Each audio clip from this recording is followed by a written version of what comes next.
Siapa yang berkata barusan bahwa aktivitas kita sulit? Siapa yang setuju bahwa itu sulit? Angkat tangan.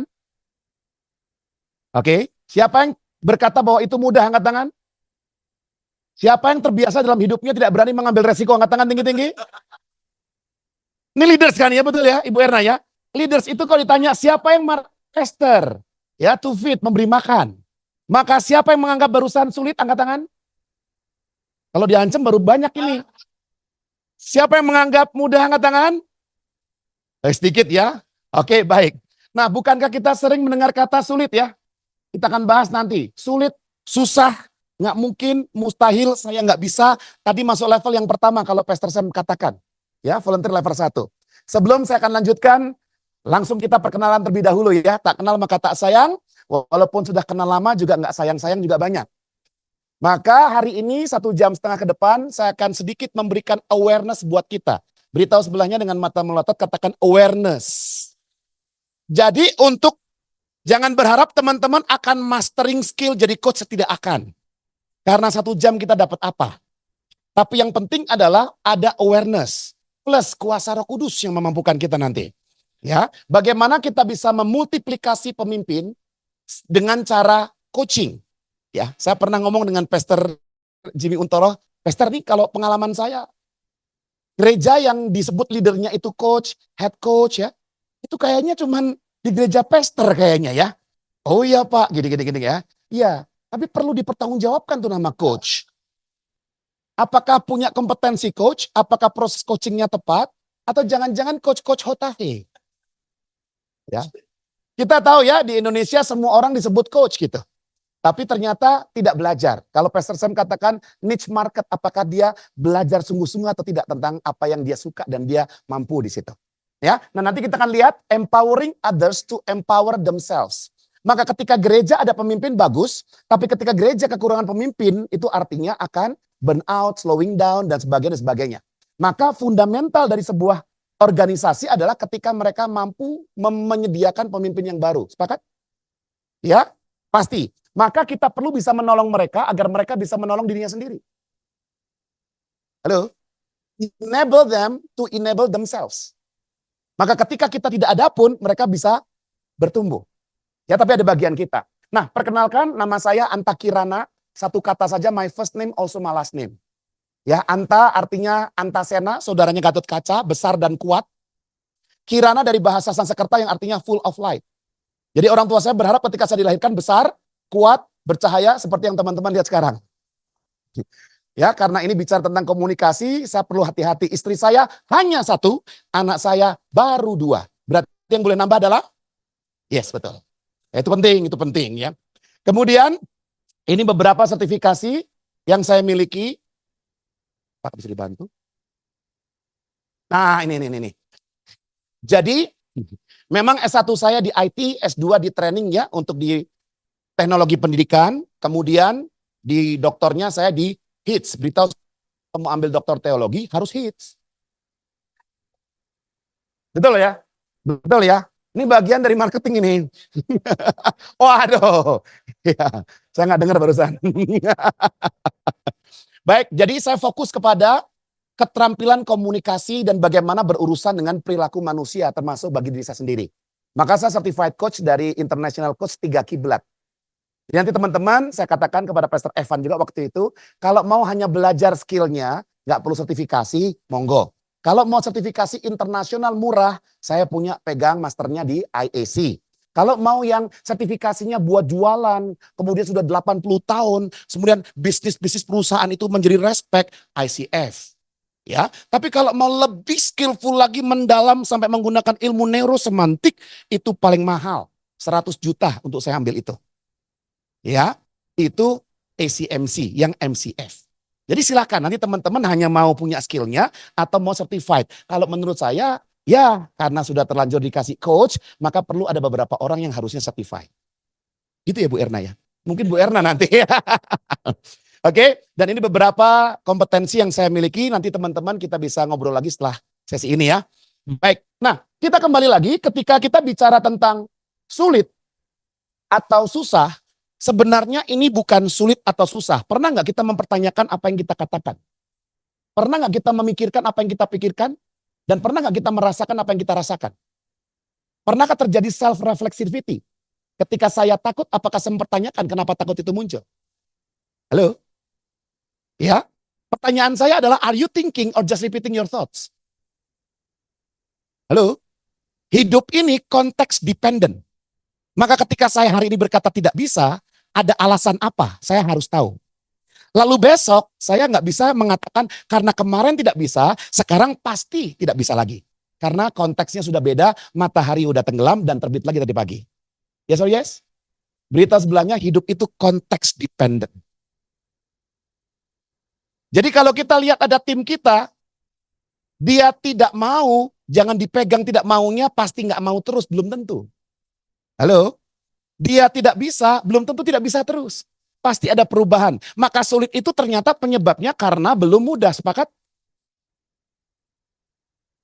Bisa nggak bercanda loh teman-teman loh. Bener nggak ini? Kok ketawa? Ya, ini pelajaran mahal nih. Ya, oke. Iya. Nah, belum mudah itu ternyata penyebabnya adalah belum terbiasa. Belum terbiasa itu penyebabnya adalah belum bisa. Betul ya? Nah, belum bisa itu ternyata penyebabnya belum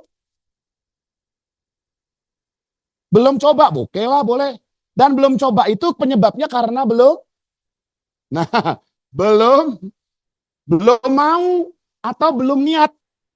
Dan ternyata penyebab belum mau atau belum niat adalah belum. Kalau dia punya niat pasti dia tahu. Tahu. Apalagi di zaman Google hari ini, di zaman Chat GPT, ya, Agustus akan ke Bandung lagi ikut acaranya Sabda, tiketnya sudah sold out, yaitu AI dan jadi Sabda meluncurkan Alkitab GPT. Ya, udah tutup. Saya informasikan saja. Nah, kalau tidak tahu bisa tahu kalau dia mau tahu, kalau dia punya niat. Nah, ternyata penyebabnya kenapa orang belum mau jadi pemimpin, belum mau ikut kelas, belum mau dibaptis, belum mau semuanya, belum mau melayani. Kita punya teman-teman yang belum mau, ya toh ya. Niat. Ternyata penyebabnya adalah belum dianggap penting. Inilah. Jadi ketika hari ini kita bersembunyi di balik kata susah Pak, sulit Pak, saya itu orangnya begini. Saya nggak bisa ngomong depan orang. Saya nggak bisa mimpin. Saya dipimpin aja misalkan ya. Ini nggak apa-apa ya, speakernya ya. Nah, teman-teman Bapak Ibu yang di Zoom ya, Shalom. Tadi lupa nyapa. Nah, berarti ternyata sulit-sulitnya itu jangan-jangan belum dianggap penting. Ada hal susah yang kita anggap sulit setengah mati, kok ada orang bisa melakukannya. Padahal dia minim resources. Padahal dia lahir di keluarga bukan kaya raya. Tapi dia bisa menyelesaikan sesuatu yang besar, kenapa? Karena dia punya purpose. Dia punya tahu itu penting buat saya. Tapi ada orang yang dilahirkan dari keluarga yang resourceful, penuh dengan resource, tapi tidak pernah mencapai apapun. Kenapa? Dia nggak pernah serius tentang apa yang penting untuk dicapai. Halo? Maka ketika kita menjadi seorang coach, pembicaraan kita itu bukan pembicaraan di sini. Bukan juga di sini. Tapi langsung ke sini. Maka coaching itu efeknya adalah bukan penambahan, tetapi multiplikasi. Atau bahasa keren bisnisnya adalah akselerasi. Percepatan. Oke? Ya. Jadi ketika orang berkata, Pak, saya bosan Pak pelayanan. Dari mana kamu tahu kamu bosan? Ditanya gitu aja dia nggak bisa jelasin. Maka kata bosan itu hanyalah simbol kata yang dia ucapkan untuk menjelaskan perasaannya, untuk menjelaskan keadaannya. Dan kita sebagai coach, kita perlu tolong dia. Ketika saya bertanya sebagai seorang coach, bukan karena saya kurang jelas. Tapi karena ingin saya memastikan dia jelas dengan apa yang dia katakan. Menurut kamu, aku siapa? Apakah Yesus nggak tahu dia siapa? Menurut orang-orang di luar sana, aku siapa? Terus menurut kamu? Ada sebuah dimensi ya dari menurut orang siapa, menurut kamu siapa? Ya, sampai Petrus berkata, kamulah Mesias. Nah, jadi kita akan bertemu dengan orang-orang yang ketika ditantang untuk menjadi next leaders, kita perlu menolong mereka menemukan apakah itu penting untuk dilakukan. Jelas teman-teman? Orang kalau kerja gajinya hanya untuk uang jajan, sama kerja gajinya untuk membiayai mamahnya yang kena cancer. Cara kerjanya beda. Mengapa orang minum air putih? Haus. Apa pentingnya haus? Apa pentingnya haus itu dipenuhi supaya saya tidak dehidrasi? Apa pentingnya menjadi tidak dehidrasi? Supaya nggak sakit. Oke, dan nggak sakit itu bahasa sinonimnya apa sinonimnya? Sehat. Apa pentingnya sehat buat bro?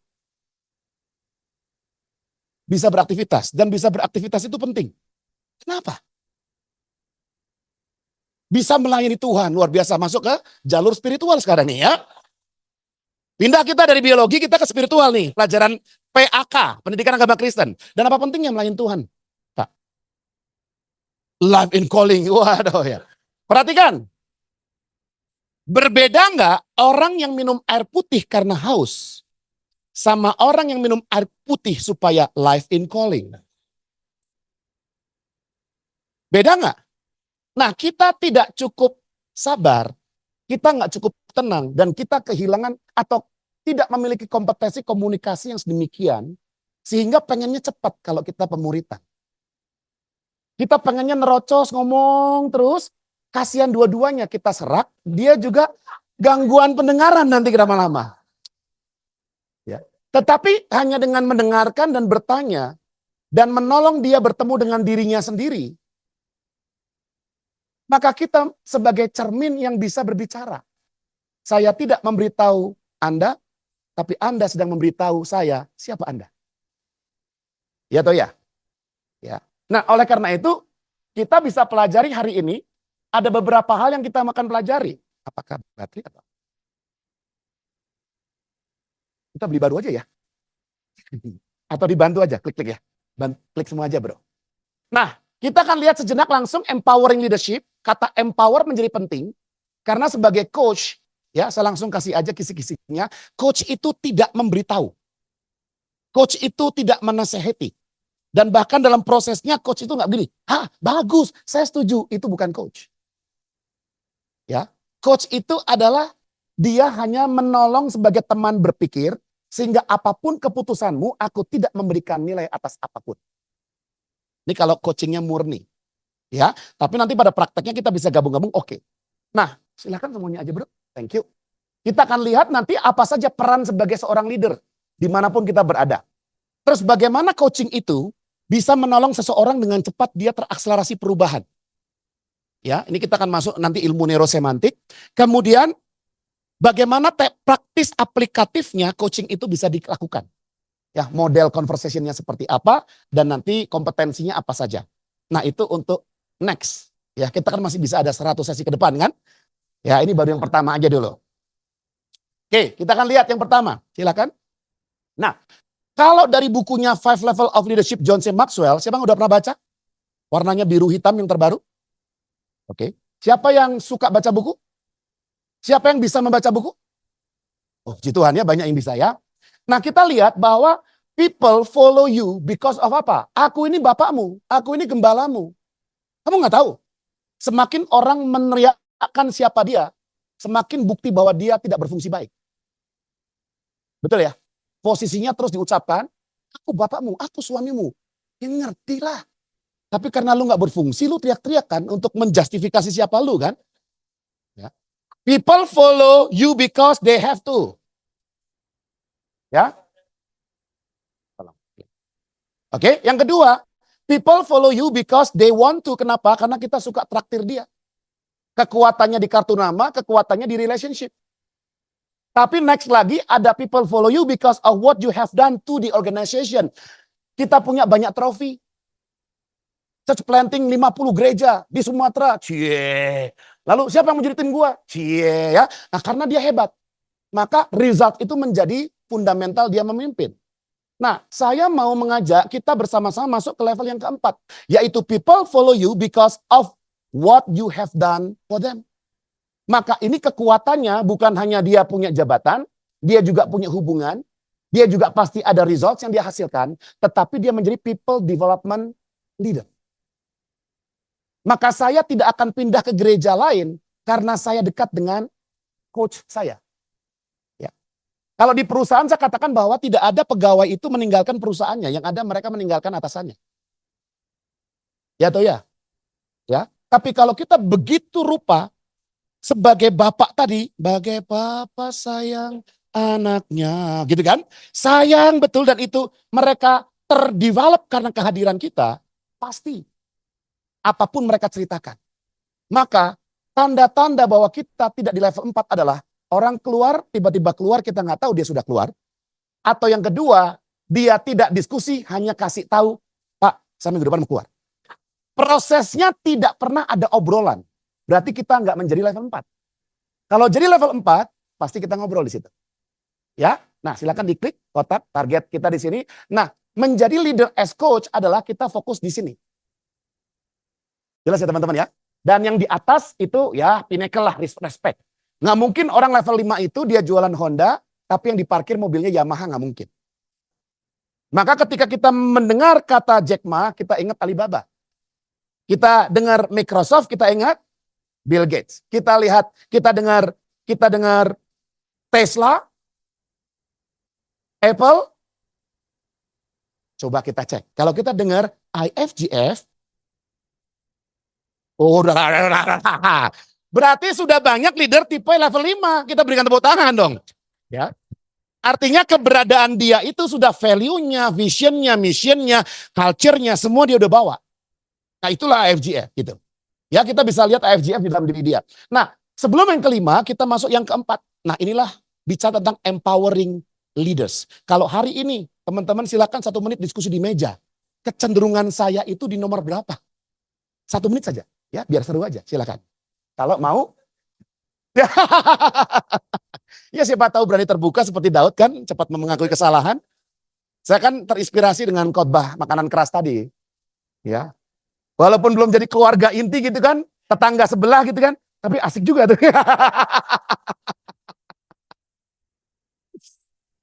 Oke, next ya. Nah, karena ini pastor, saya rubah sedikit. Kenapa? Harus ada ayat. Walaupun cuma satu-satunya ayat ya ini. Biar spiritual, tapi ini ayat perlu kita ingat terus. Yesus ketika dia merekrut para murid, dia berkata apa? 1, 2, 3. Mana sih ini? 1, 2, 3. Jesus call out to them, come follow me, and I will show you how to fish for people. 3 hal yang perlu kita miliki sebagai empowering leaders. Yang pertama adalah relational. Kita perlu meluangkan waktu, mendedikasikan waktu, bukan menyisakan waktu. Maka ketika saya mencintai, menyukai bidang saya, sesi jam berapa ini? Jam 4.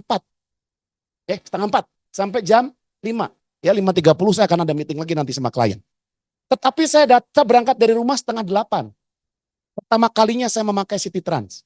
Dan enak sekali ternyata. Nggak iklan ya, nggak iklan. Ya. Tapi karena ini penting, maka saya akan luangkan waktu. Nah, jadi sekali lagi, ketika saya berkata, ganti aja ini, ganti. Pakai kata apa? Kata sibuk. Sibuk itu adalah mitos. Sibuk itu adalah, sorry, saya tidak bisa datang ke ulang tahunnya Pak Indra, karena menurut saya, ada hal lain yang lebih penting daripada datang di tempatnya Pak Indra. Yes or yes? Halo? Maka beritahu sebelahnya jujur aja, jujur. Ini kan makanan lembek, kan gampang sekali ditercernanya. Betul ya? Nah, ketika seseorang berkata semuanya penting, berarti dia nggak pernah tahu tentang apa itu prioritas, apa yang benar-benar penting. Maka semua dianggap penting, semua dianggap prioritas, ya burn out lah. Ya. Maka tadi itu betul sekali, satu value kita ini. Hanya beda penyampaian aja. Menyampaikan sebagai kepala rumah tangga sama sebagai tetangga kan beda kan? Berani-beraninya. Oke, yang kedua, I will show you itu bicara intentional. I will show you. Maka sebagai seorang coach kita perlu bertanggung jawab dengan peran kita. Sebagai leader kita bertanggung jawab. Pak, dia lebih muda dari saya, Pak. Pak, dia lebih tua dari saya. Nggak ada urusan. Karena kita di sini menjalankan peran. Bukan hanya terus mempraktekkan tata krama yang baik. Yang berbeda adalah delivery-nya. Oke. Tapi perannya jangan di-courting. Perannya dijalankan, delivery-nya disesuaikan. Maka ya teman-teman ya. Nah, yang terakhir, how to fish for people, selalu ujungnya adalah amanat agung, missional. Maka empowering leadership itu bicara tentang apa? Aku mau membangun hubungan, aku mau mempunyai tujuan, niat, kesungguhan bahwa ini penting, dan aku mau melatih mereka supaya jadi next leader.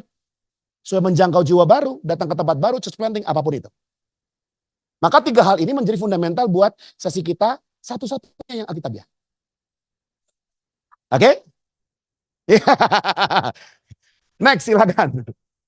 Oke, tolong dikeluarkan, klik, klik, klik. Terus, sampai ke kanan ya. Jangan cepat-cepat, jangan cepat. Oke, klik, dikit. Satu lagi, sekali lagi. Stop. Nah, saya ingin perkenalkan bahwa, ini di disertasi saya juga saya tuliskan, ya. Dan peran pemimpin, menurut pengalaman saya, silakan teman-teman tidak harus sama, namun kita berperan sebagai seorang trainer, betul tidak? Sebagai leader. Kita berperan sebagai mentor, tidak?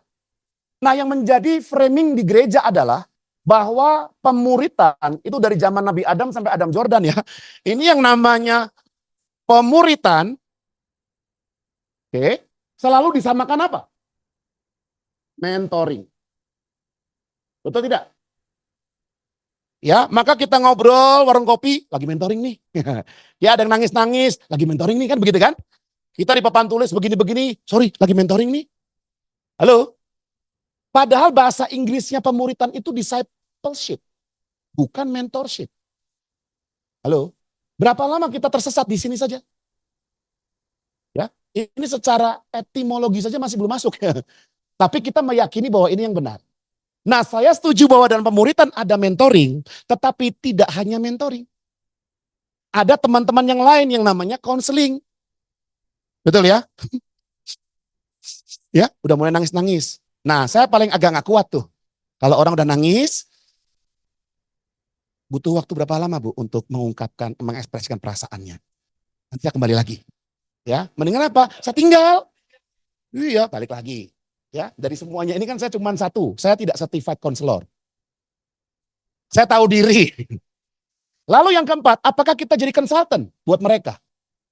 Apakah kita menjadi coach buat mereka? Iya banget, kenapa? Namanya aja coach sama head coach. Oke? Nah, sekarang beneran. Silakan teman-teman 5 menit saja, 3 menit lah. Diskusikan secara singkat apa perbedaan 5 peran ini di gereja atau dimanapun lah. Ya, konteks gereja saja.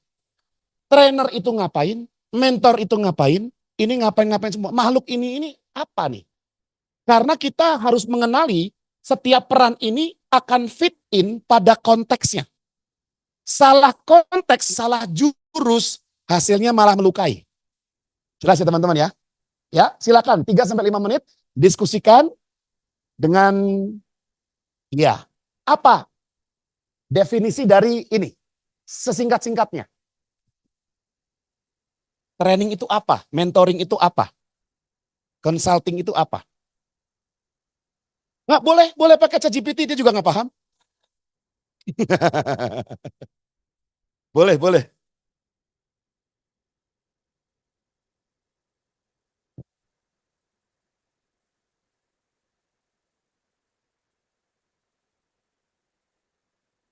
Apa tuh jalan bersama?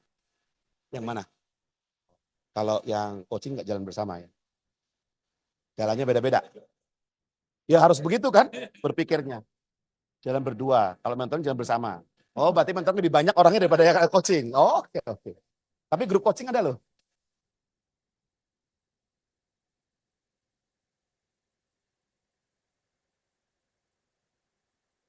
Ini harusnya udah ada 2 mahasiswa S2 yang tahu nih sebenarnya. Di mana dia nih? Kalau sampai nggak tahu setengah mati nih. Atau pura-pura nggak tahu. Lagi bocorin. Buka catatan kuliah.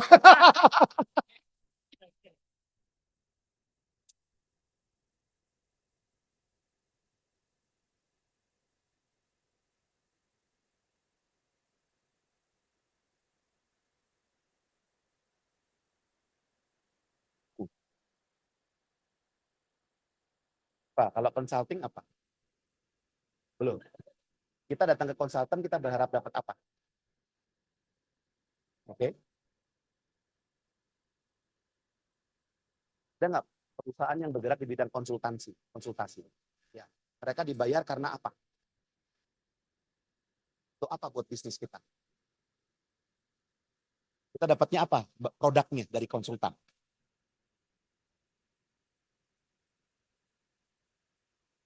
Solusi. Nanti ditawarin, mau solusi yang murah, menengah, apa yang mahal. Nah, hanya konsultan yang bisa meng-hire 4 tipe lainnya.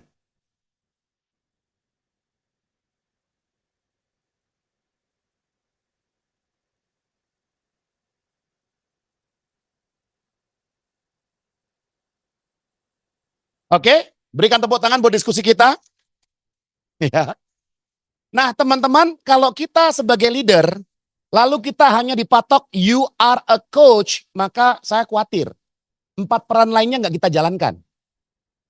Ya, dan juga tidak bisa kita hanya berperan hanya mentor saja. Karena kita perlu paham yang lain yang mana. Nah, ketika teman-teman lihat acara X Factor dan mereka para juri itu dituliskan coach, apakah tepat? Tepatnya mereka itu mentor. Karena penyanyi yang berpengalaman sedang mencari bibit penyanyi baru. Maka sama penyanyinya. Ya. Nah, saya akan reveal buat teman-teman karena waktunya kan terbatas ya. Jadi cepat saja. Atau ada yang mau jawab dulu? Mau? Sudah ya? Oh, oke, barusan. Kalau training adalah, tolong diklik bro sekali. Oh bisa, oke. Kalau training adalah transferring knowledge. Oke, lihat. Maka saya punya ilmu, saya transfer. Apakah saya pelaku? Belum tentu. Maka teman-teman bisa mencari trainer pelatihan coaching boleh. Dia baca banyak buku coaching, tapi dia bukan certified coach. Dan dia tidak menjalankan bisnis coaching, bisa juga. Coach-coach kota. Ya. Nah, perlu nggak kita sebagai leader itu trainer? Betul. Yang kedua, mentoring itu kekuatannya bukan di ilmu, tapi di pengalaman. Tetapi fakultasnya harus sama. Maka Pak Indra, tadi cerita ya, misalkan Ibu Erna mementor Pak Indra secara rohani, boleh. Tapi Bu Erna mementor Pak Indra secara bisnis, kebalik. Ya, saya orang bisnis, saya bisa mementor orang yang mau bisnis. Jelas ya teman-teman ya. Maka kalau kita di gereja, semua kan pokoknya yang sudah lulus spiritual journey kelas, jadi mentor kan? Betul ya? Pertanyaannya dia punya pengalaman nggak tentang apa yang dia pelajari? Kalau dia nggak punya, dia mentoring orang, bisa jadi. Ya, jadi kita perlu pastikan kita punya pengalaman. Oke? Nah, konseling adalah bukan dia tidak mampu, tapi dia tidak mau. Saya pernah dilukai, trauma, datang gereja nggak disalamin, pastor begini doang ngelengos dan segala macam. Maka konseling itu adalah healing emotion. Ya. Saya nggak pernah mau melayani lagi pastor. Karena dulu aku pernah disakiti. Dan itu rasanya nggak enak. 3 kali pastor, 3 kali pastor. Ya. Betul ya? Nah ini adalah emotion. Dia perlu disembuhkan. Kita perlu bawa dia mundur lagi, bertemu dengan penyebabnya apa, kita terapi. Sampai dia ketemu, kita bawa maju lagi sampai lebih maju dari keadaan sekarang. Kalau enggak, ada orang sedang baik-baik saja, walaupun tidak baik-baik saja. Namun ketika di konseling bawa mundur, state-nya ngumpul lagi, state benci, state marah, state apa. Dan dia bukan certified, maka tidak dibawa maju, maka dia main ayunan pakai leher. Itu kesalahan kita. Orang lagi baik-baik saja, lu bikin mati. Maka hati-hati. Jelas ya teman-teman ya? Ya. Nah kemudian kalau consulting adalah begini. Konsultan itu selalu memberikan solusi. Kita bayar konsultan. Pak Anta, udah nih Pak, cabang ini konsultan. Itu artinya apapun yang saya lakukan akan memberikan solusi, betul? Hanya konsultan yang bisa meng-hire trainer, mentor, konselor, dan coach. Yang lainnya nggak bisa tuh. Beda bidang. Nah consulting itu adalah providing solution. Providing solution, apa langsung. Memberikan solusi. Maka kekuatan dia adalah kayak Hermawan Kertajaya kan. Riset, Asian Nielsen, riset, jurnal baca penelitian. Maka semua hasil risetnya itu menjadi sumber solusi. Dan yang terakhir adalah coaching. Coaching itu creating awareness. Sederhananya adalah coaching itu adalah menolong seseorang menyadari apa yang perlu ia sadari saat itu. Ya. Jadi pertanyaan saya ke bro adalah, bro, apa satu hal yang benar-benar kamu inginkan terjadi dalam hidupmu dan ini sudah dipikirkan lama dan sudah menjadi sebuah pergumulan yang hebat dalam dirimu, tapi sampai hari ini belum kamu wujudkan. Dengan pertanyaan out of nowhere, dengan begitu seorang coach bertanya, membuatmu berpikir tidak? Dan kadang-kadang jawabannya adalah, saya nggak tahu apa-apa. Ya. Saya mau sukses Pak Anta. Bagaimana Anda mendefinisikan sukses itu? Ya banyak uang, seberapa banyak? Sebanyak-banyaknya. Oke, so kalau kamu punya tujuan menjadi sukses, banyak uang, sebanyak-banyaknya, kapan kamu tahu kamu sudah sukses? Nah, hanya menggunakan kompetensi listening, copy paste kata-kata dia, lalu kemudian building trust kita jaga terus, sampai dia bertemu dengan cermin dan dia nyaman, tidak terintimidasi, dan dia bisa bertemu dengan dirinya sendiri. Nah itu jauh lebih akseleratif daripada kita mentoring. Kamu ya, mana tahu ya,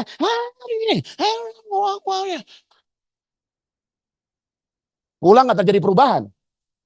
Karena nggak disentuh di bagian frame of mind. Pentingnya tadi. Jelas ya teman-teman ya. Nah semua peran kita ini kita gunakan untuk memultiplikasikan pemimpin. Nah hari ini kita akan senggol sedikit tentang coaching, creating awareness. Diklik aja bro, belum bisa. Nah, jelas ya teman-teman ya. Oke? Ya kemarin saya kasih contoh juga begini. Ada satu jemaat berkata, Pak, sekarang saya nggak semangat lagi Pak datang gereja. Gimana? Kalau teman-teman punya tim begitu gimana? Saya nggak semangat lagi Pak Indra melayani di tempat ini. Kenapa? Nah coach, kalau kita belajar, orang datang dengan mood, state, suasana hati negatif, jangan pernah ditanya dengan kenapa. Karena dia akan menjustifikasikan kenegatifannya itu dengan bukti-bukti otentik menurut dia. Ya soalnya di sini AC-nya kurang dingin dan khotbahnya juga nggak bikin kenyang dan dia akan cari terus karena pertanyaannya kenapa lu tidak mau datang lagi ke gereja? Jelas? Dan ketika kita menggunakan diksi kenapa, fisiologis kita ada berubah. Kenapa? Ya, nggak mungkin kan? Kenapa? Nggak mungkin. Ini aja udah tekanan kan? Kenapa? Nah akan lebih baik kalau kita bertanya apa yang membuatmu tidak mau ke gereja lagi. Itu masih normal. Tapi kalau dia certified coach, maka dia akan gunakan telinganya. Aku tidak mau lagi ke gereja. Atau aku tidak semangat lagi datang ke gereja. Itu kan kata-kata semua. Kita dengarkan enggak? Nah ilmu coaching yang paling tinggi adalah ketika kita mendengarkan, kita tidak memberikan makna atas apa yang didengar. Jadi kekuatan otak kita yang jalan terus itu tidak kita gunakan untuk memaknai segala yang kita dengar, tapi hanya untuk menghafalkan semua kata yang dia ucapkan. Maka coaching itu bukan saya mau jadi coach atau bukan, coaching itu adalah advanced communication skills. Maka siapa saja bisa belajar. Jelas ya teman-teman ya? Kamu tidak semangat lagi datang ke gereja. Tidak semangat lagi. Berarti dulu pernah semangat. Apa yang membuatmu semangat? Coaching nggak pernah mundur. Kalaupun dia mundur, dia maju lagi. Ya, kalau orang datang konseling, dia akan mundur karena dia punya masalah dan harus mundur. Kalau orang perlunya konseling, maka dia tidak akan pernah bisa di coaching. Begitu kita ajak maju, dia mundur. Mundurnya perlu kelar dulu. Makanya ada ungkapan berkata datang ke konselor karena punya masalah, datang ke coach karena punya tujuan. Jadi kalau teman-teman hari ini bilang, saya butuh coach, what do you want? Itu pertanyaan pertama, kan selesai. Ternyata saya tuh kalau satu orang 6 kali pertemuan, 60 menit, dan dibayar, itu menemukan what do you want bisa 2-3 kali pertemuan. Karena itu nggak kelar, buat apa pertemuan selanjutnya? Ya, tantangan saya adalah ketika saya mengcoaching orang-orang yang dibayarin kantor, itu tantangan. Tapi kalau yang bayar sendiri pasti serius. Maka saya bilang Pak Jimmy, Saya ini udah berapa tahun kasih tahu ke gereja-gereja, lu mau nggak belajar komunikasi coaching? Saya kasih free. Nggak ada yang mau. Pak Jimmy bilang apa? Makanya Pak Anta suruh bayar. Ya, jelas sampai sini teman-teman? Ya, maka peran kita itu, konteks dependent. Ketika anak saya pulang ke rumah, pulang ke rumah nangis karena dibully dan berkata besok aku nggak mau sekolah lagi, peran kita mana yang kita jalankan? Konseling, ada luka. Kalau anak saya kemudian pulang dan dia berkata, Pak, aku pengen bisa renang dong, peran kita apa? Menurut kamu, apa definisi berenang itu? Itu coaching, itu coaching. Nggak cocok. Butuhnya training. Apakah training doang? Mana yang lebih cocok? Paling cocok mentoring. Maka bapaknya harus bisa berenang. Lu nggak bisa berenang, ngajarin orang berenang gimana ceritanya? Make sense? Maka kita hanya bisa training doang. Cara berenang adalah kepakan kakimu, kepakan tanganmu pada hitungan keberapa. Ya, tapi kan nggak akan powerful. Yes or yes? Ketika dia lulus kelas 3 SMA mau cari kampus, aku mau kuliah apa ya Pak? Kita perannya apa? Ini mentoring ya. Papa ini kan satunya di BINUS. Menurut Papa tuh komputer itu akan bagus banget loh. Ya, karena komputer itu semua perusahaan butuh IT. Apalagi zaman AI ini. Lu pokoknya kalau di lulusan IT nggak akan miskin. Ya, apa nih buktinya? Mentor. Tapi apakah pas? Konseling. Consulting. Nah, ini consulting yang membuat anak-anak itu akhirnya kemudian mental health. Gimana caranya? Kamu besok sekolah teologi hits ya. Udah, jangan lawan Papa, jangan lawan ya. Udah Papa siapin semuanya itu. Itu konsultan. Siti Nurbaya punya style. Ya.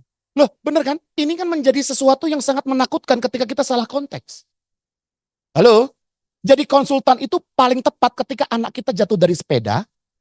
Jangan di coaching menurut kamu apa yang kamu butuhkan saat ini. Langsung ambil betadin, mana siram air, kapas, itu konsultan.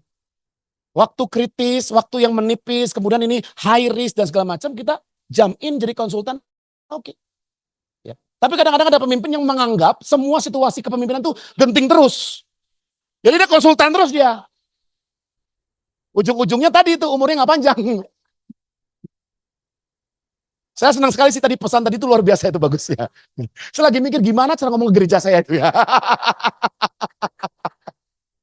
Dan, nah, saya udah pikir tadi, udah kan kita mau retreat nanti Oktober, saya undang aja. Pesan Pastor, tolong persis sama. Walaupun kita tetangga, persis. Oke ya teman-teman ya, ini ya, perannya beda-beda. Oke, nah kita mau fokus ke sini. Oke silakan.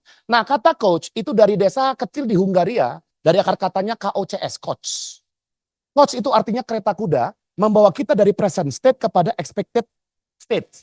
Dari sekarang kepada apa yang saya inginkan. Nah keretanya memang ada, jadi sejarahnya dari situ. Ya, saya nggak tahu juga kenapa sekarang mereknya jadi mahal ya.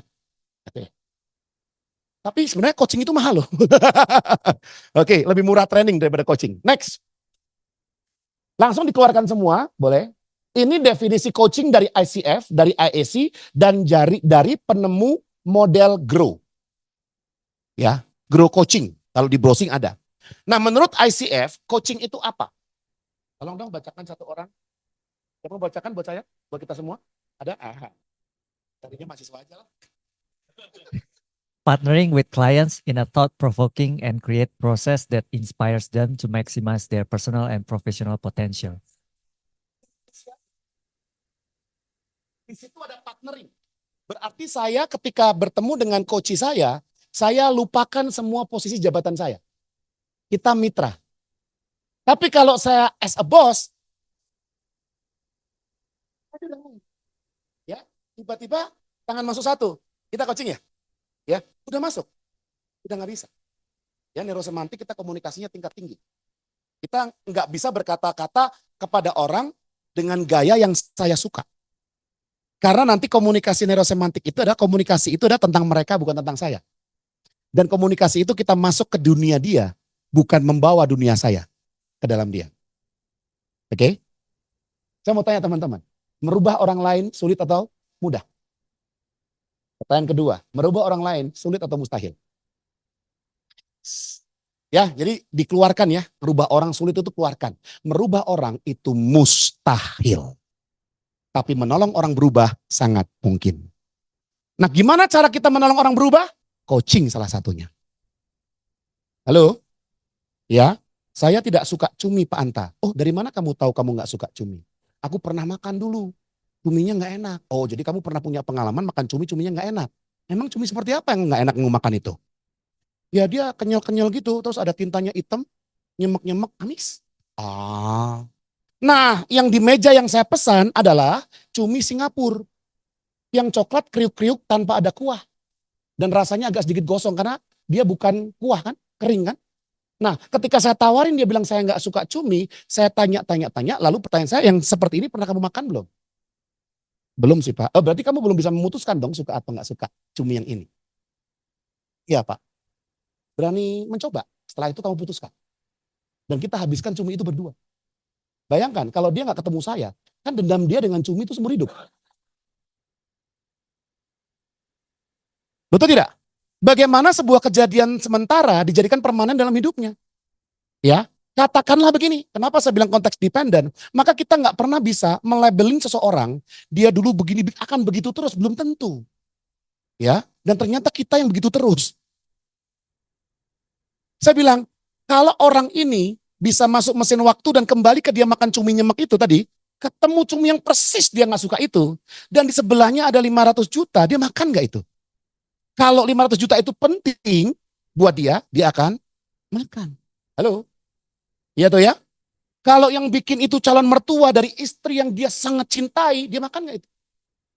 Kalau itu permintaan papanya terakhir di deathbed itu ya, tolong makan cuminya. Makan nggak itu?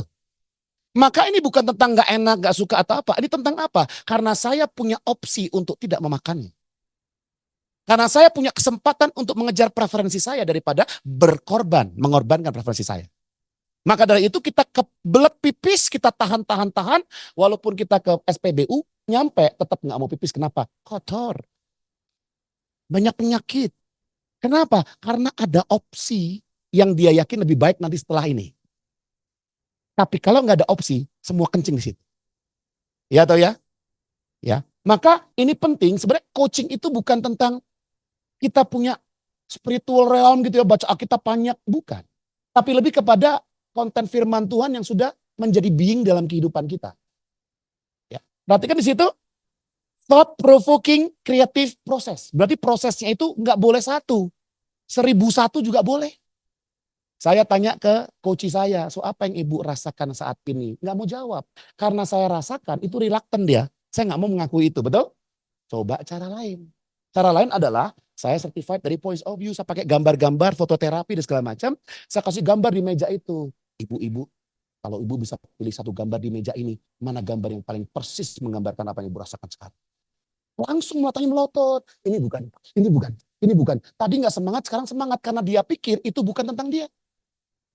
Padahal tentang dia. Hanya ilmu apa yang saya terapkan di situ. Kalau apa yang kamu rasakan itu asosiatif, apa yang kamu lihat dari gambar itu menunjukkan perasaanmu disosiatif. Dia keluar dari diri. Halo? Ya, menurut kamu harus ngapain sekarang? Nggak jawab, nggak tahu. Oke, saya pakai cara lain. Siapa yang kamu hormati dalam kehidupan ini, dalam pernikahan? Kita kasih konteks. Oh, ada satu Pastor Erna. Kalau Pastor Erna tahu dan mendengar apa yang kamu ceritakan ke saya saat ini, menurut kamu nasihat apa yang Pastor Erna akan katakan? Jangan-jangan itu perkataan dia sendiri. Kita semua tahu apa yang harus kita lakukan. Kita hanya belum mau bergerak. Dan itu karena belum dianggap penting. Kalau sudah penting, maka jam 3 pagi bangun teman saya, kencing, ambil air kencing yang tengah, dan dia minum sebagai obat. Kalau sudah dianggap penting. Nah, menganggap penting nggak bisa dipaksa, dimarahin, dikritik, kemudian dihakimi di depan khotbah, nggak bisa. Itu perlu relasional dan kita intentional, ya. Kita ngobrol-ngobrol. Oh, okay. Saya punya gembala satu. Ketika ngobrol-ngobrol biasa nggak pernah terbuka. Saya selalu ikut conference dan saya ajak. Saya punya tim gembala-gembala itu di pinggir pantai, beliin minum, beliin, jangan dia yang beliin kita beliin ya. ngobrol. Ternyata dia punya hati ingin mengurus lansia. Dia punya hati buat lansia. Ngapain lu jadi gembala sekarang? Apa yang saya bisa lakukan? Tapi kalau saya berpikir organisasi, udahlah nggak usah bahas itu ya. Udah kita fokus aja ke ibadah ya, jemaat ya. Nah itu kan kembali ke kita sendiri. Ya, nah ini penting. Nah kemudian dikatakan di situ apa? Maximize personal professional potential. IAC mengatakan proses transformatif untuk penyadaran, penemuan, dan pertumbuhan. Luar biasa, lebih singkat lagi. Nah menurut Whitmore dikatakan coaching adalah unlocking people's potential untuk memaksimalkan dia, kinerjanya. Membantunya bukan mengajarkannya. Tapi pada prakteknya nanti, bisa nggak saya lakukan coaching plus mentoring? Bisa, ketika fakultasnya sama. Bisa nggak saya lakukan coaching plus ada consultingnya? Nih ada link bagus lu baca. Nih ada orang punya pengalaman, nih bisa. Ya. Tetapi kalau kita bicara tentang coaching secara murni, ya itulah. Kita menolong seseorang menyadari apa yang perlu ia sadari saat itu. Halo? Jelas ya teman-teman ya? Oke, kita next, lanjut. Nah ini cepatkan saja, tik semua. Jadi kalau teman-teman lihat gambar ini, jemaat atau pemimpin di bawah kita, mereka punya frame of mind kan? Otak itu. Ya tidak setuju atau enggak, nggak mungkin, mustahil atau enggak, dia yakin itu. Dari dia hidup sampai sekarang dia punya keyakinan itu. Nah coaching itu bukan hanya out of the box, tetapi get rid of the box. Ya bukunya ada keluar ya. Bukan lagi thinking out of the box, tetapi boxnya kita buang aja. Jadi nggak ada box lagi. Nah itu coaching. Sehingga kita menolong dia melihat dari sudut pandang, titik pandang, letak pandang, sumbu pandang yang berbeda. Maka kalau teman-teman ketemu dengan certified professional coach yang jam terbangnya sudah tinggi, kita akan sangat panas nih kepala ya. Karena kok saya nggak pernah ditanya begitu. Dan otak kita hanya dipakai 10% saja kata penelitian dan juga Daniel dikatakan 10 kali lipat. Dan otak kita ada namanya neuron. Kenapa neurosemantik? Neuron itu menghandle satu perilaku. Kalau neuronnya udah tebal, diliputi lemak, itu namanya sudah unconscious competence atau expert. Tapi orang lain mengatakan itu comfort zone. Halo? Ya, walaupun saya nggak setuju ya. Kamu harus keluar dari comfort zone kamu. Ngapain kita keluar? Kalau ketika kita keluar kita cari comfort lagi. Maka keluarlah dari comfort zone kalau kamu yakin setelah itu ada comfort yang lebih comfort. Ya, apa definisi comfort? Apa definisi ini? Nah, itu perlu dibahas. Tapi seringkali kita kan punya framing-framing dari quotes-quotes, dari pengajaran, dari khotbah, secara nggak sadar kita terdrive. Ya. Nah, neuron itu ketika dia melakukan sebuah aktivitas, bro kalau pulang dari gereja ke rumah perlu mikir nggak jalannya lewat mana? Sudah unconscious competence. Sambil dia siapin khotbah buat ntar sore nyampe rumah tuh.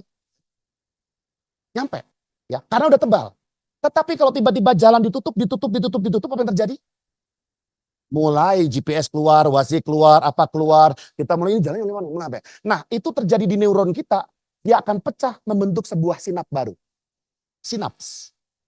Nah sinap itu akan muncul baru kalau di-trigger dengan pertanyaan. Ya. Maka peran kita memaksimalkan orang adalah apa? Bertanya.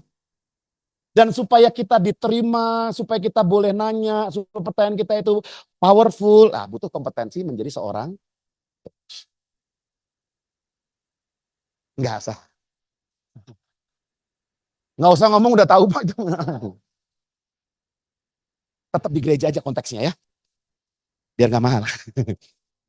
Oke, inilah benefit dari coaching. Ya teman-teman bisa lihat. Nah kita lanjut next. Sorry ya bro, thank you ya. Nah oke. Teman-teman kalau sampai waktunya habis, ini paling penting saya mau teman-teman perhatikan baik-baik. Ini caranya bagaimana seseorang itu kemudian bisa mengalami perubahan dan kita bisa menolong seseorang berubah, bukan mengubah mereka. Jelas ya? Oke, kita tunjuk bersama-sama itu saya. 2, 3. Ini saya, ini kita semua, ini termasuk orang-orang yang kita pimpin. Ya, setiap orang akan bertemu dengan faktor X di luar dirinya. Apa saja itu faktor X?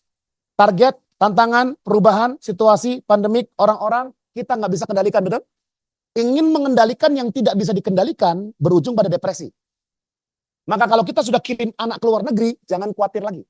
Karena khawatir adalah output dari saya tahu saya tidak bisa kontrol, tapi saya pengen kontrol.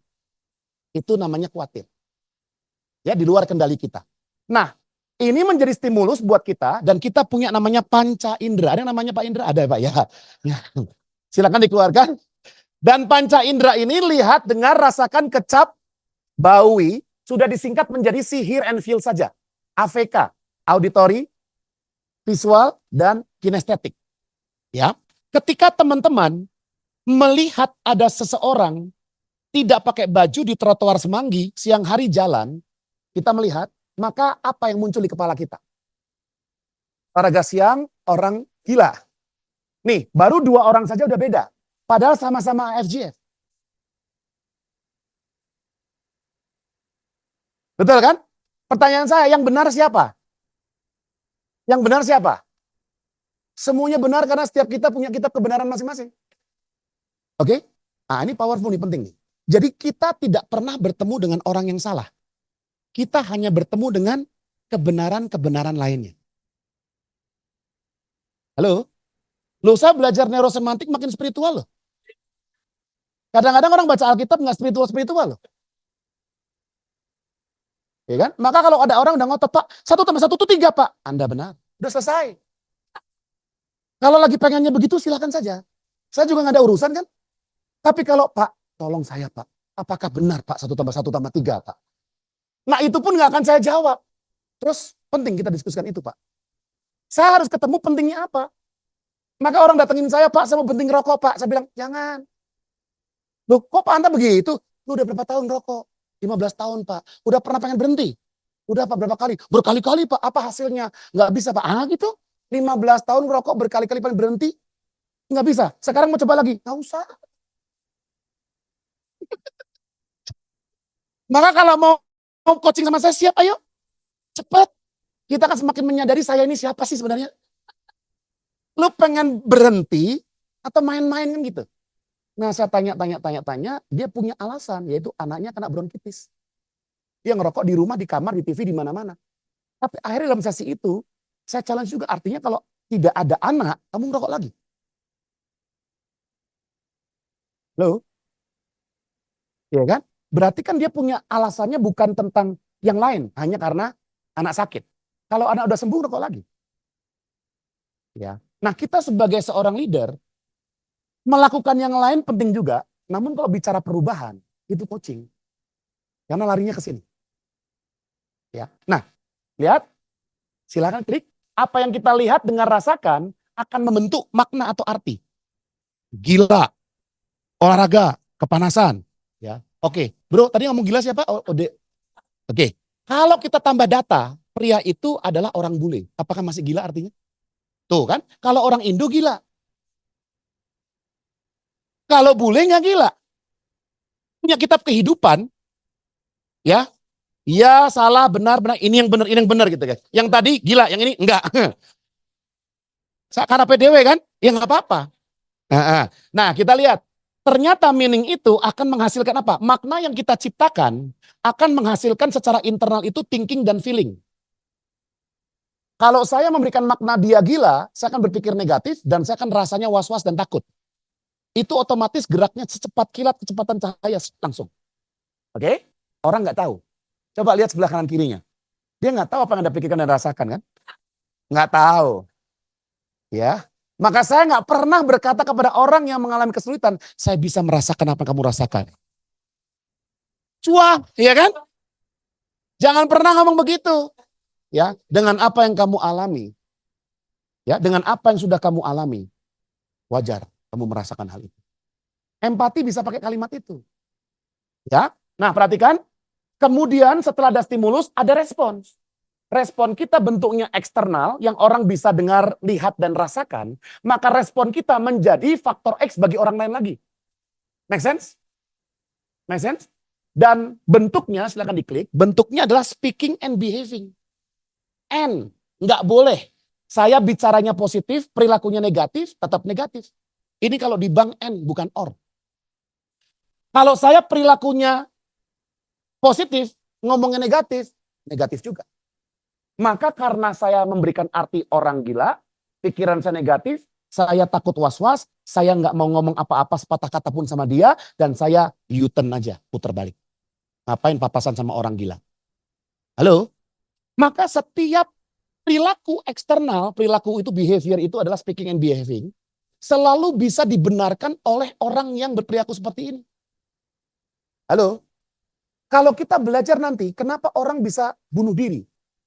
Goblok itu nggak make sense. Make sense.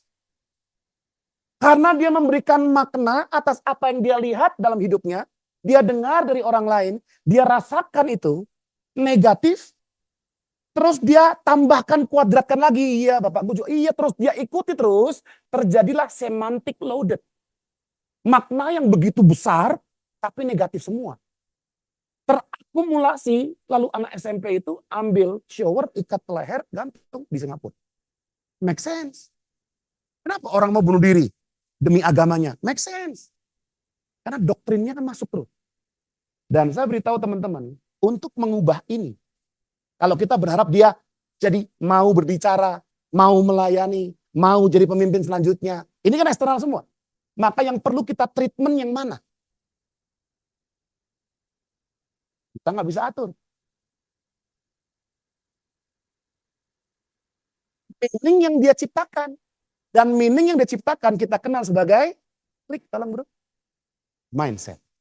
Dan kita klik lagi sekali lagi, coaching adalah langsung bermain di arah itu. Kalau training bermain di arah sini, ayo aku ajarin ya cara jualan. Ayo begini, ayo begitu, ayo begitu. Ada bos, semuanya rajin, bos pergi. Nggak jadi lagi. Nah, quote-quote yang teman-teman baca itu adalah mindset semua. Dan ini perlu catat, mindset bentuknya kalimat. Saya tidak suka cumi, saya orang miskin, saya tidak bisa jualan, saya semua pria brengsek. Ya, bentuknya kalimat.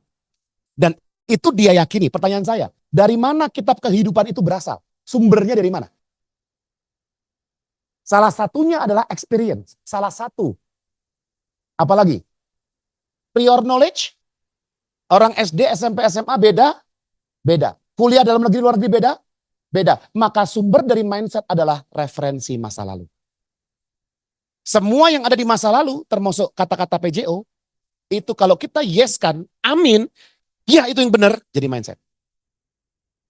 Maka saya sampaikan kemarin ke beberapa pengkhotbah, kalau kita sudah exegesis, expository, kita sudah lakukan semua analisanya Kaiser, ya, itu adalah mindset. Khotbah itu bukan hanya berpikir saya khotbahnya benar sudah sesuai dengan aturan hits, bukan. Tapi saya harus meyakini bahwa khotbah ini adalah apa? Saya sedang melakukan reframing dan remindsetting. Dan saya yakini itu akan baik buat dia. Halo? Makanya ketika saya berkata firman Tuhan mengatakan, itu artinya, hati-hati. Itu artimu, bukan artinya. Ya, yang saya pahami boleh. Yang saya dapat simpulkan pribadi dari ayat boleh. Tapi kok Tuhan mengatakan bawa. Apalagi penyesatan tipis-tipis itu. Jika hari ini apa yang Anda doakan belum terjadi, percayalah. Pasti Tuhan akan memberikannya lebih baik. Situ Tuhan. Bisa nggak orang itu sampai matinya, apa yang didoakan Tuhan nggak wujudkan? Jangan jadi pembohong. Halo? Ya, penyesatannya tipis-tipis. Ya, makanya perlu, udah di hits itu perlu ya. Oke, sampai di sini jelas teman-teman? Clear? Ya, maka ketika orang ngobrol dengan kita, contoh, saya ke Bapak aja, bro, gue ini ya, setiap kali gue mau bisnis, istri gue tuh selalu nggak setuju. Gue yang cerita nih Pak.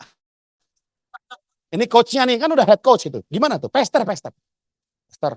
Gue nih setiap kali mau bisnis, istri gue tuh selalu nggak setuju.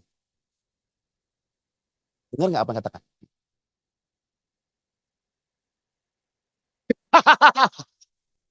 Nah, kita kasih tos dulu ya.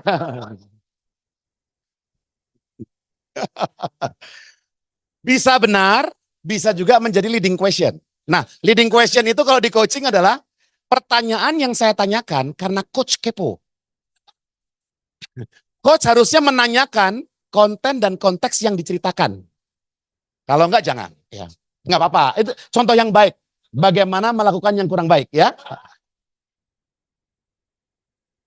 Nah, kalau kita dengar setiap kali saya mau bisnis, istri saya selalu tidak setuju. Setiap kali. Sudah berapa kali? Saya akan treatment satu kata demi kata. Ya baru kali ini sih pastor. Oh berarti kali ini dong. Nah kita bertemu dengan orang-orang, apa yang dia katakan itu belum tentu dia pahami. Maka saya bertanya bukan supaya saya paham. Saya bertanya supaya situ paham. Ketika situ paham, gue otomatis paham. Ya toh ya?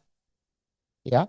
Nah, lalu apa yang istrimu lakukan atau tidak lakukan sehingga kamu berkata dia selalu tidak support kamu? Banyak nanya, pastor. Oh, jadi kalau orang banyak nanya, berarti tidak support. Nih lu lagi coaching sama gue nih ya, ngobrol nih. Gue kan nanya-nanya nih. Jadi gue gak support juga dong. Bukan gitu, pastor. Bukan gitu. Maksudnya apa? Gini, pastor. Sebenarnya. Kalau udah ada kata sebenarnya, yang tadi buang aja, bohong semua. Ya. Jadi dia nanya ini. Dan akhirnya suami itu berkata apa? Saya gak bisa jawab pertanyaan dia. Lalu di coaching lagi, apakah pertanyaan itu penting-penting? Kapan kamu BEP, partnernya gimana, ini gimana. Kalau kamu jadi istri kamu, punya suami, akan bisnis, dan bertanya begitu, apakah itu artinya nggak support? Enggak sih pastor. Nih. Saya tidak membela istrinya, orang dia nggak bayar, yang bayar dia. Tapi saya mau supaya dia clear dengan apa yang dia yakini benar. Halo? Ya, maka teman-teman inilah coaching. Tapi orang perlu belajar paling tidak 2-3 tahun. Untuk dia terus melatih. Sampai 500 jam, sampai 1000 jam, 2500 jam coachingnya. Oke, perhatikan. Lanjut, next. Oke, terus. Nah, maka Reynolds mengatakan, coach the person, not the problem. Ya. Maka kita jangan buang-buang waktu untuk ngomongin masalahnya. Karena sebenarnya mereka tahu apa yang harus dilakukan. Tapi limiting belief, ya, false belief, kemudian limiting mindset, itu yang menjadi urusan kita. Maka pertanyaan saya nggak akan hanya begini. Jadi apa yang perlu kamu lakukan, bro? Enggak. Saya bertanya, apa yang perlu kamu ubah dalam dirimu sehingga kamu bisa melakukan itu? Ya lebih mendalam dari itu. Oke. Lanjut. Klik. Ya langsung aja keluarkan 2 semuanya. Nah saya mau kasih teman-teman preview saja. Ada 8 kompetensi dari ICF, kompetensi yang perlu dimiliki seorang coach. Maka ketika kasih nama coach, ini bebannya di sini kan. Saya kompeten atau tidak?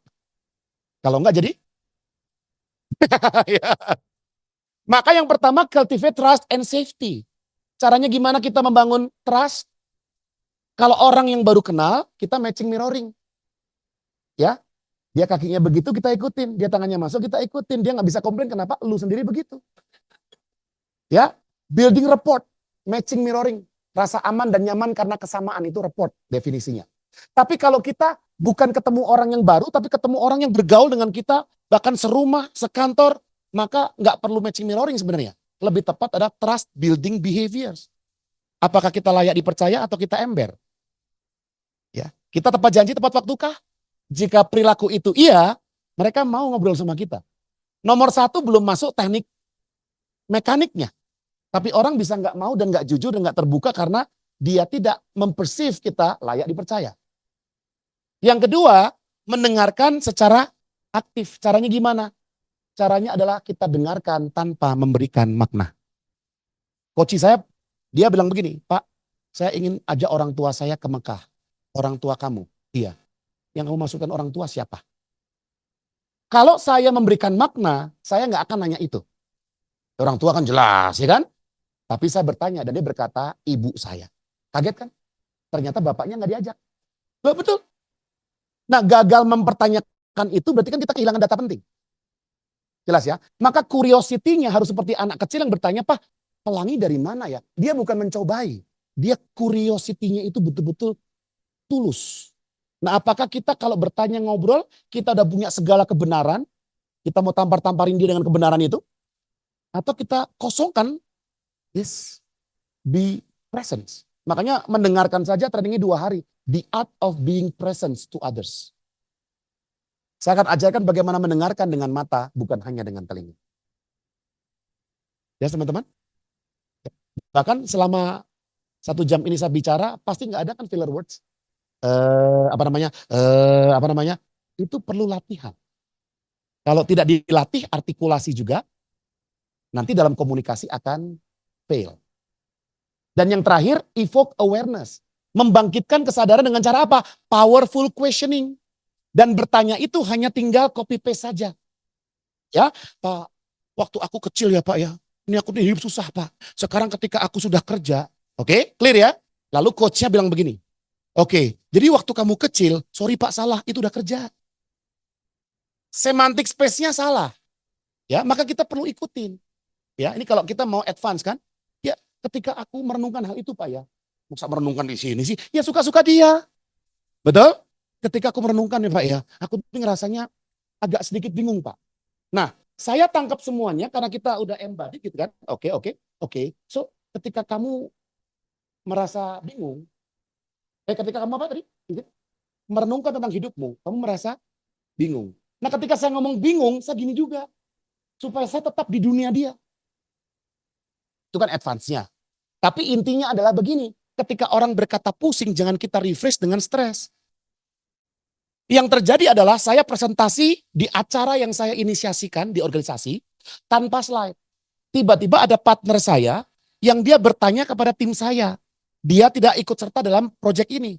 Dan dia bertanya, kenapa Pak Anta presentasi tidak pakai slide? Lalu tim saya langsung ngomelin timnya. Teman-teman, aku barusan ditegur oleh dia. Karena Pak Anta kenapa nggak pakai slide?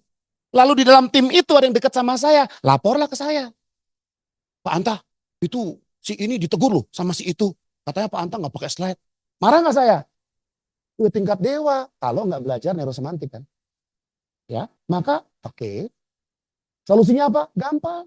Saya samperin dia langsung. Kan paling gampang kan? Bro, saya dengar begini. Apa? Aku bertanya.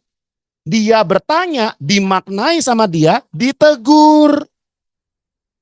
Beritahu sebelahnya, aku kenal satu orang yang seperti itu. Jadi seringkali yang ngadu leader-leader itu apa? Yang tengah-tengah itu tuh. Dia ngomongnya apa sama dia diri refresh. Jadi kalau coach kita bicara tentang ayah, jangan diganti bapak. Mungkin bapak buat diri, dia artinya tiri. Kalau dia bilang tentang susah, jangan sulit. Jauh, jangan far. Jangan. Ikuti kata-katanya, beritahu sebelahnya. Nyontek kan gampang. Tanyakan. Tapi jangan juga sampai begini, oke. Jadi apa tadi ya? Nah, saya beritahu untuk mendengarkan itu kalau di kelas saya akan ngomong selama 20 detik. Semua peserta harus mengulang persis sama. Karena nanti ada poin-poinnya. Oke, baik bro. Jadi kamu dalam sesi ini ingin jadi pribadi yang lebih baik. Lebih baik itu artinya lebih tegas dalam konteks di kantor dengan 2 anak buah yang kamu miliki sekarang. Dan tegas itu akan diekspresikan dengan berani untuk memberikan pernyataan, pendapat, saran terhadap apapun yang terjadi di kantor. Apakah benar begitu? Kalau dia iya, di sini bagus. Kalau dia enggak Pak, ya seperti Pak nih. Oke, next. Terakhir, model coachingnya, teman-teman, ketika kita mengcoach, ketika kita baru belajar, kita perlu ada panduan. Yang tadi aja boleh. Panduannya kalau mau gunakan yang klasik, ini gampang, grow. Kita mulai dengan what do you want? Apa yang terjadi dalam dirimu sekarang? Apa gapnya? Ya, apa tantangannya? Apa kesulitan? Apa yang sudah kamu coba? Kan di R. Lalu masuk di option. Ide apa atau cara apa yang kamu bisa lakukan untuk mencapai goalmu itu. Lalu W-nya baru will. Dari semua ide itu mana yang kamu akan gunakan? Rencana tindakannya apa? Nah, ini yang biasa lazim di kantor-kantor. Nah, saya juga sudah daftarkan ke Haki ya. Saya punya model namanya coach. Keluarkan semua aja langsung bro. Gak apa-apa. Nah, C itu konteks. Kita akan menentukan topik apa yang mau dibahas. Jadi lebih detail sedikit. Lalu apa outcome-nya? Nah, nanti di outcome juga ada yang namanya well-formed outcome. Perlu smart nanti. Ya, apa itu sukses? Sukses itu definisinya apa? Mengapa itu penting? Apakah dalam kendalimu? Kita kan nggak mau mencapai sesuatu yang kita nggak mampu kan? Yang kita nggak bisa kan? Ya. Terus actual, apa yang terjadi sekarang? Kita cek assessment, lalu pilihan apa yang kamu miliki? Silakan. Dan bagaimana action plan-nya. Oke? Nah, untuk prosesnya itu nanti akan di role play-kan. Dan kita latihan. Nanti kalau teman-teman sudah 500 jam ke atas, mungkin nggak perlu ini lagi. Sudah tiba-tiba apa yang terjadi? Ya, kemarin saya dikirimnya ada 5 orang dari sebuah perusahaan. Pertanyaan saya adalah, menurut kamu, apa yang membuat atasan kamu kirim kamu di sesi ini? Kalau udah kesel, kan nggak boleh kesel kan? Dia udah sekali, 2 kali, dia punya action plan nggak dilakukan. Oke, bro, ini kan pertemuan kita yang ketiga kali ya. Ya, dan pertemuan pertama, kedua, kita create action plan. Dan kita sudah nggak ketemu sebulan. Dan lu berkata bahwa action plan ini penting untuk dilakukan. Dan sekarang kamu bilang, kamu belum lakukan. Jadi untuk pertanyaan coaching saya pertama kali, kamu pengen saya nanya apa? Nah, keselnya coach begitu. Kamu pengen ditanya apa? Maksudnya apa? Percuma juga kok nanya-nanya lu kan? Lu nggak dikerjain. Ya, itu contoh-contoh sederhana aja. Tetapi kita nggak boleh marah-marah, tetapi mengekspresikan itu selalu boleh. Ya, bahkan saya bisa mengatakan secara mikro ya. Oke, bro, boleh nggak saya menyampaikan apa yang saya lihat dan rasakan nih barusan? Boleh, tolong dicek ya. Minta izin dulu, tolong dicek ya, benar atau enggak. Nah, ketika kamu ngomong tentang ini, aku merasa wajah kamu tuh kok seperti kelihatan kurang bahagia, kurang senang. Nah, benar atau enggak? Silahkan dicek. Nah, kalau dia, iya Pak, apa yang terjadi? Lanjut. Karena ini hal penting, micro expression itu penting. Ya, ketika kamu mengatakan Ibu Erna, kamu selalu pegang keras.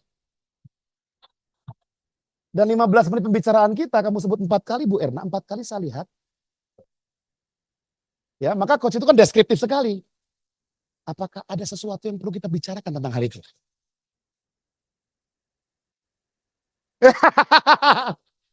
Oke, next silakan.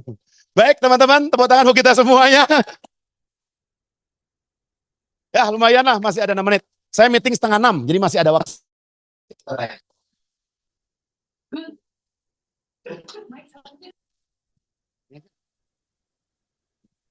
Silakan teman-teman jika ada pertanyaan. Oke. Ini WhatsApp saya ya. Kita thank you ya buat Pak Anta Kirana. Berikan tepuk tangan dulu. Jadi ini membuka pandangan kita, memperlengkap kita, pengetahuan kita, segala pengertian kita. Jadi semua yang lama-lama nggak penting dibuang saja, gitu kan? Ada pertanyaan dan Bapak siap menjawab. Apa saja di dalam pengalaman yang mau tanya? Siapa mau tanya pertama? Pertanyaan pertama? Oke. Yap Hogi, Pastor Yap Hogi dari Padang. Silakan Pastor. Silakan bro, sebutkan Sini. baptisnya. Silakan Pastor Yap Hogi. Makasih ya Pak. Tadi kan kalau dari penjelasannya yang saya tangkap itu coaching yang kalau kita langsung berjumpa dengan orangnya gitu Pak. Hal seperti ini bisa dilakukan juga hanya dengan ketemu atau bisa dengan teks juga Pak. Karena kan nggak semuanya yang kita bisa temui gitu. Bisa. Kalau kita menggunakan teks berarti kekuatan konten kata itu penting. Sama kita hindarkan simbol-simbol yang bisa multi perspektif. Hehe, muka emoticon apa, hilangkan kita betul-betul di kata-kata itu. Dan jangan sampai disingkat-singkat, typo segala macam nanti beda meaning. Nah, kalau kita coachingnya hanya by phone, kekuatan di artikulasi, lalu beautiful voice, kedengarannya seperti apa, itu penting. Jadi kalau ketemu langsung itu paling sempurna. Kalau enggak, berarti ada kompetensi yang enggak perlu juga, tetapi ada yang tempat lain yang itu perlu ditambah-tambahkan kompetensi itu. Ya saya ngajarin selling skill untuk konsultatif ketemu dengan tele selling skills itu beda. Gitu. Jadi kalau tele selling skills itu justru nyaman, harus pakai headset. Nggak boleh pakai ini, keringetan itu kan. Nyamannya gimana? Kaki diangkat satu, ya silakan. Halo, apa kabar? Oke. Boleh, tapi coba ketemu. Kan nggak boleh.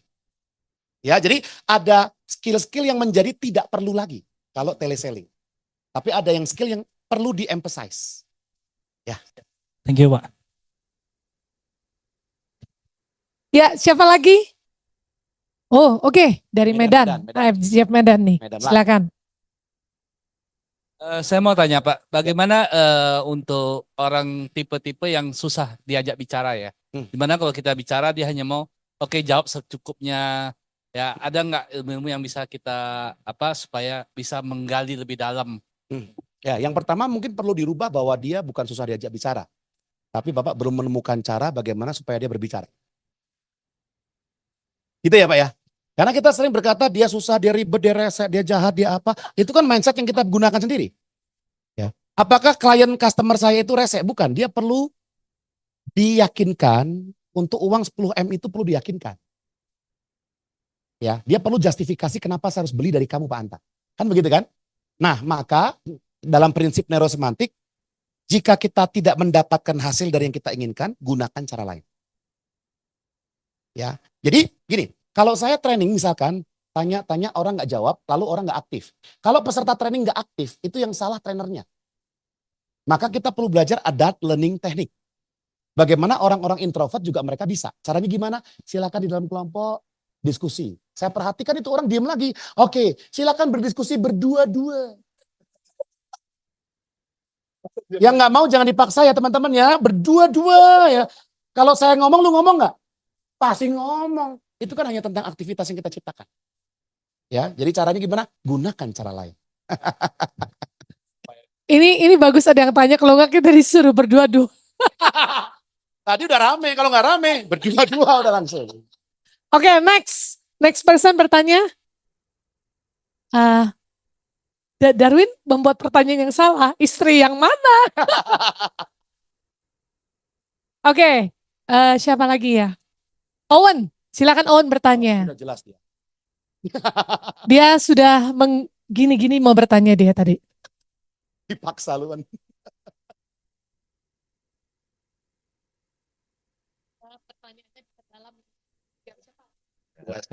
Oke, Pak Anta, dalam coaching itu kan tadi kalau kita salah menentukan kita as a mentor atau as a apa? Sebagai Nah, leadership, sebagai leader ya. Nah, pertanyaan saya itu bagaimana kita itu tadi bisa menentukan itu dia di bagian coaching atau harus di mentoring, itu sebenarnya yang saya mau tanya ya. Ya di training biasanya itu saya tanyakan buat peserta. Tapi kita nggak ada waktu ya. Iya. Yang jelas adalah bahwa kalau yang dibutuhkan hanya informasi atau knowledge, ya kita train aja.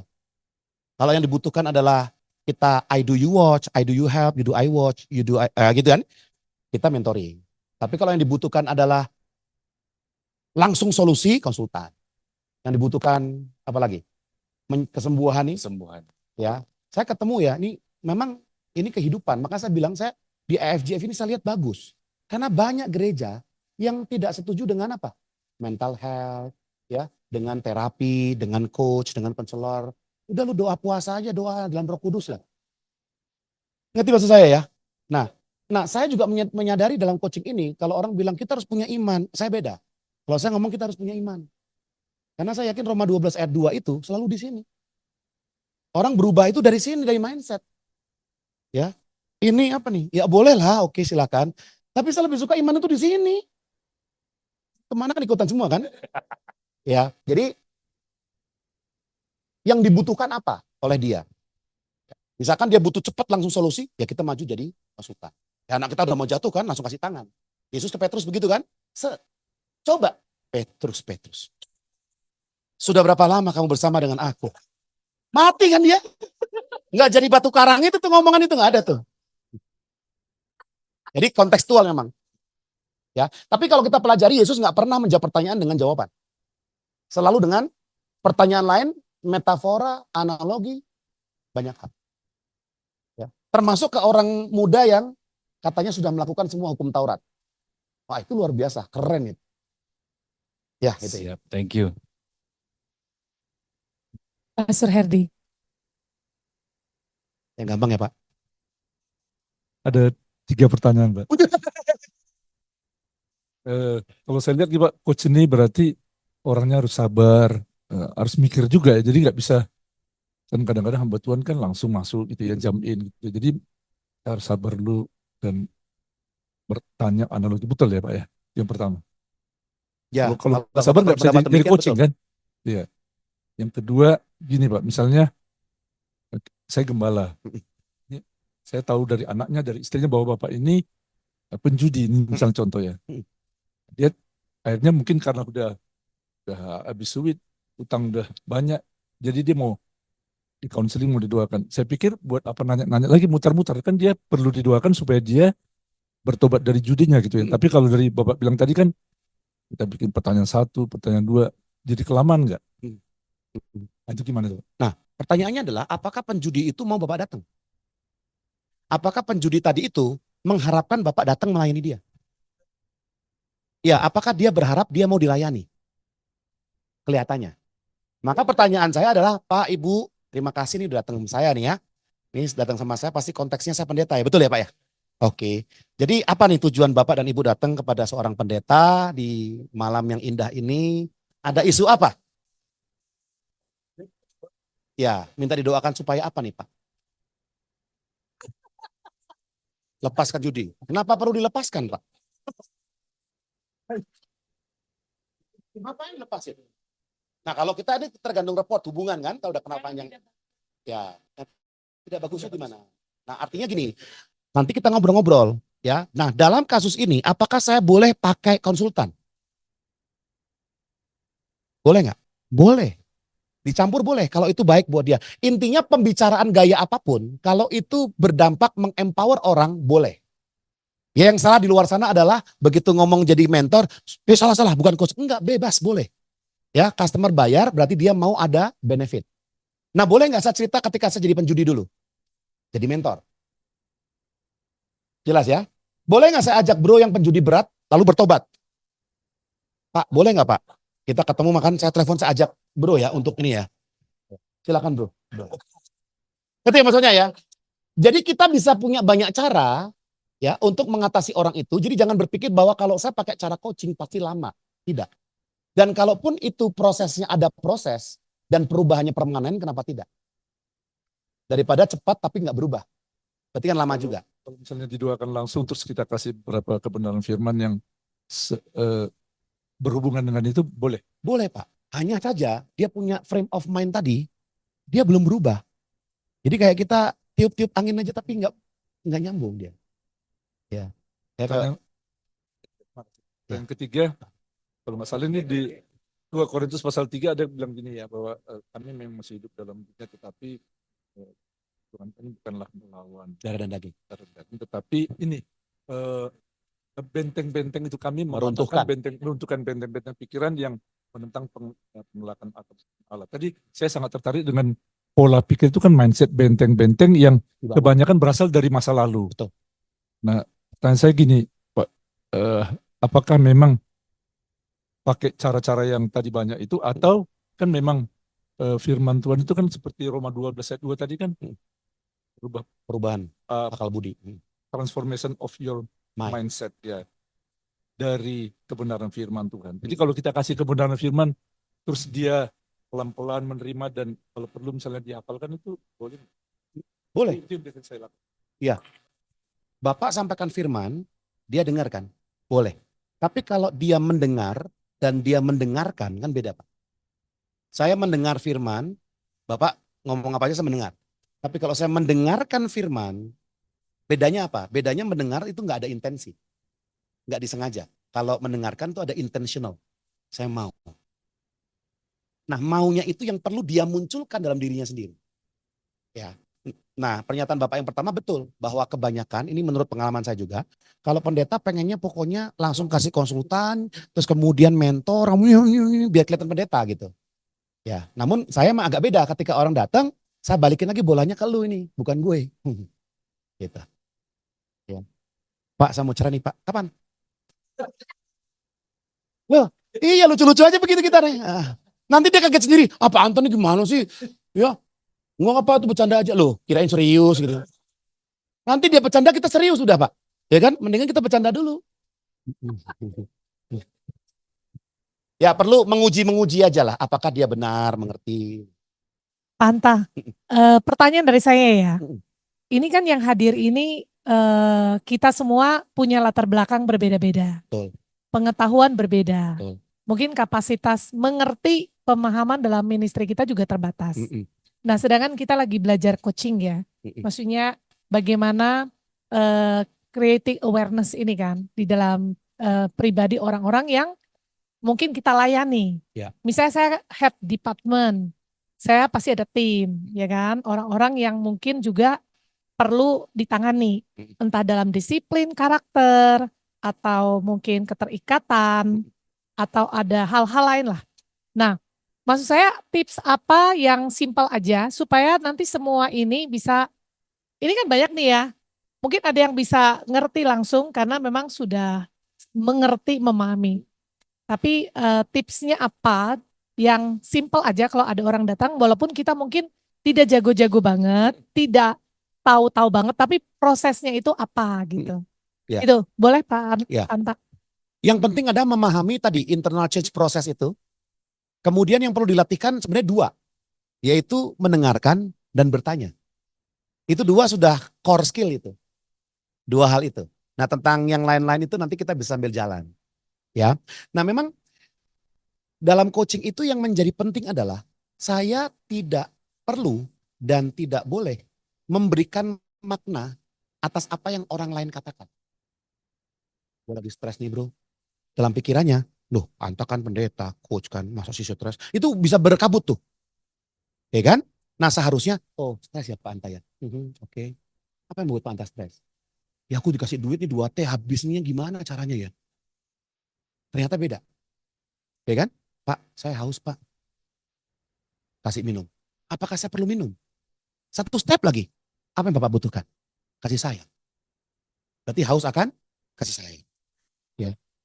Ya, jadi maksud saya berpindah alam ya. Dari yang kamu gini, kepada yang kita lebih mengerti bahwa dia selalu membawa kebenarannya sendiri. Dan saya mau menolong dia bertemu dengan kebenarannya, mengevaluasi kebenarannya, perlu dijadikan pegangan kebenaran terus, perlu diedit, dibuang, diganti, atau diapain. Nah begitu ada slot kosong, saya masuk, jebret, saya reframing. Nah nanti ada 12 cara bagaimana kita reframing orang. Ya. Nah ini ilmu itu kan value free. The application of it baru menjadi benar atau salah. Ya, Ibu Erna jangan beli dulu. Beli itu kalau sudah perlu dan butuh. Ketika ada kebutuhan baru beli. Beli sekarang, beli besok, nggak masalah. Yang penting ada alasan untuk membeli. Udah berapa kali kata beli saya ucapkan? 6 kali. Beli, beli, beli, beli, beli. Indirect action comment. Jadi dia masuk beli. Maka jangan pernah berkata ke anak-anak, kamu itu nggak bodoh. Karena bodohnya masuk. Kamu itu belum mahir matematika. Beda kan? Nah nanti modulnya adalah transformational words. Nah kalau dalam presentasi kita ngomong, jangan khawatir, jangan takut Bapak Ibu, masalah pasti akan diselesaikan. Dan masalah, takut, khawatir, udah berat.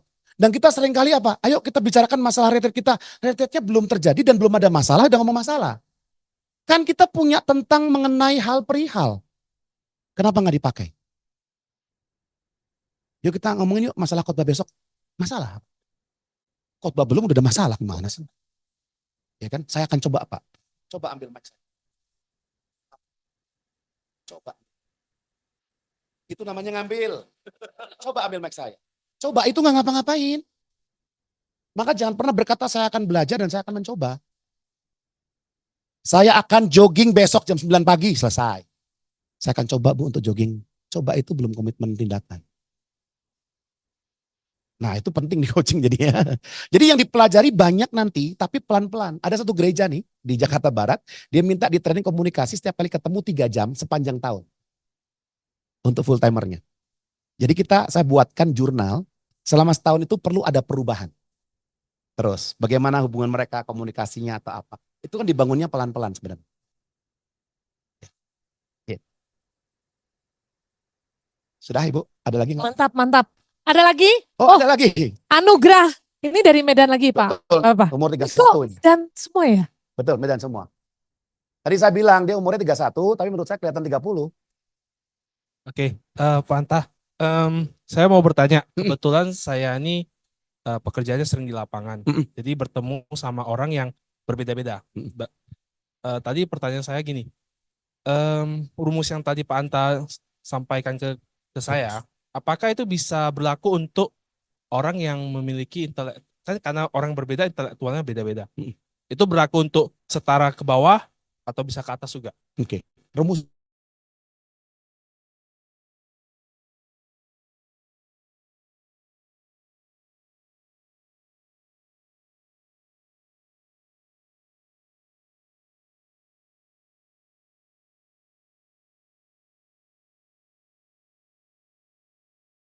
orang kita bisa coaching dengan alasan tertentu. Contoh ya, kita sebelahan tetanggaan, rusak bareng, hancur bareng lah. Tiba-tiba IFGF Vietnam, IFGF Thailand, kita ketemu lagi bareng. Dan saya certified coach, dia bukan. Lalu saya menyadari bahwa apa? Semua masa lalu itu jelas banget dulu nakalnya gimana tentang dia atau apa. Itu akan mengganggu saya sebagai coach. Saya akan memutuskan tidak mengcoach dia. Saya akan kenalkan kepada orang lain. Ya, demikian dengan istri saya. Kalau saya yakin, oke, saya bisa, saya ajak ngomong dia. Kalau dia oke, kita profesional langsung. Saya coaching istri saya, nangis-nangis apa-apa, saya coach dia. Tapi tidak semua keterampilan coaching diaplikasikan di semua konteks. Kita ribut terus. Saya itu nanti mangkoknya jangan dibuang dulu ya. Istri saya bilang begitu. Sejak kapan aku buang-buang mangkok? Apa yang kamu maksudkan? Apa? Berantem dong kita. Iya udah gitu aja selesai. Maksudnya jangan ditaruh di tempat cucian. Tapi dia pakainya buang. Nggak perlu diklarifikasi itu. Ya. Tapi istri saya udah kenyang. Saya itu ya, memang kalau udah itu kan kita ini ya. Itu ini diapain itu apa maksudnya? Nah saya ajarkan untuk komunikasinya deskriptif. Ini, itu apa itu. Ya nanti kita iniin aja ya. Kalau udah begitu kan kita iniin, kita ituin ya kan. Selesai. Nggak jelas. Gitu ya bro. Berarti Jadi sayanya terganggu nggak? Kalau terganggu, jangan di coaching dianya. Bukan tentang dianya. Ya, tapi siapapun bisa. Tetapi tidak semua orang coachable. masuk pertanyaan saya itu. Betul. Tidak semua orang coachable kalau dia mengedepankan emosi terus begitu low banget secara edukasinya. Senggol bacok lah agak sulit. Ya. Nah kalau di company saya kasih dulu form untuk coachability. Dia nilainya udah sekian, berarti bisa di coach. Kalau enggak saya terima. Kita punya dignity juga, bukan tentang karena duit terus semua diterima, enggak. Nah nanti jargon-jargonnya aja bro, ketika lu datang ke tempat yang memang lu yakini diksi-diksinya jangan dipakai yang super high, kita ikutin, matching mirroring kan aja. Oke bro. Thank you Pak Anta. Sama-sama.